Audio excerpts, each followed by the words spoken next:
এলাকার মানুষ ওনাকে জনগণের ভোট দিয়ে উনিকে নির্বাচিত করেছেন, আমরা দেখেছেন স্বরাষ্ট্রমন্ত্রী মহোদয় বলেছেন পদ থেকে আমরা আইনের আওতায় নিয়ে আসবো। মামলা রুজু করার জন্য মূলত এসেছেন। মামলাটা করবেন মানে আমরা বলছি যে যেখান থেকে আপনার মানে সংসদ ভবন এলাকা থেকে বের হয়ে মানে ইন্ডিয়া দিয়ে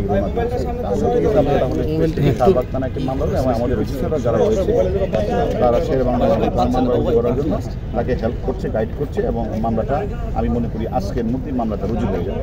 তার মেয়ে আসছে মামলাটা করার জন্য, আমরা হয়তো হেল্প করব।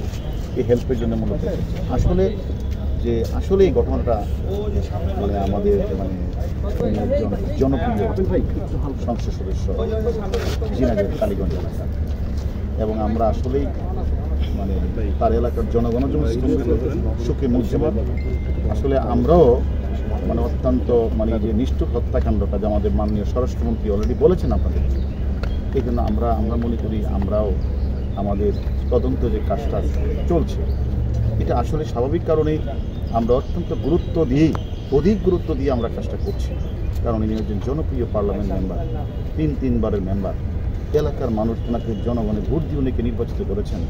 এরকম একটা নিষ্ঠুর হত্যাকাণ্ড আসলে এটার জন্য তো আমরাও আসলে মানে শোকে মুখ্যমন্ত্রী যে আমরাও তার মানে এটা মনে করেই আমরা কিন্তু আমাদের তদন্তকারী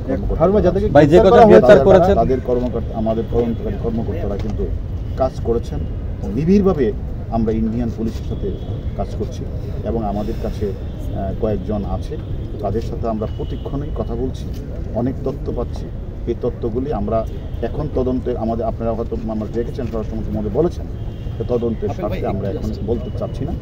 আমরা মনে করি যে একজন বাংলাদেশি পার্লামেন্ট মেম্বারকে যেভাবে বাংলাদেশের কিছু মানে অপরাধীরা যেভাবে নৃশংস হত্যা করেছে, আমরা কয়েকজনকে আইনের আওতায় নিয়ে আসছি। বাকি যারা রয়েছে প্রত্যেককে আমরা আইনের আওতায় নিয়ে আসবো এবং বিচারের মুখোমুখি আমরা তার করাবো। তদন্তের স্বার্থে যেটা আমাদের মাননীয় স্বরাষ্ট্রমন্ত্রী অলরেডি আপনাদেরকে বলেছেন, তদন্তের স্বার্থে আমরা আসলে এই মুহূর্তে বলতে চাচ্ছি না। যেহেতু মেয়েটা এসেছেন আমাদের কাছে মামলা রুজু করতে চাই, আমরা আমাদের কাছে হেল্প চাইতে এসেছে, আমরা আজকেই সেই মামলাটা রুজু হবে শের বাংলা নাগরিক।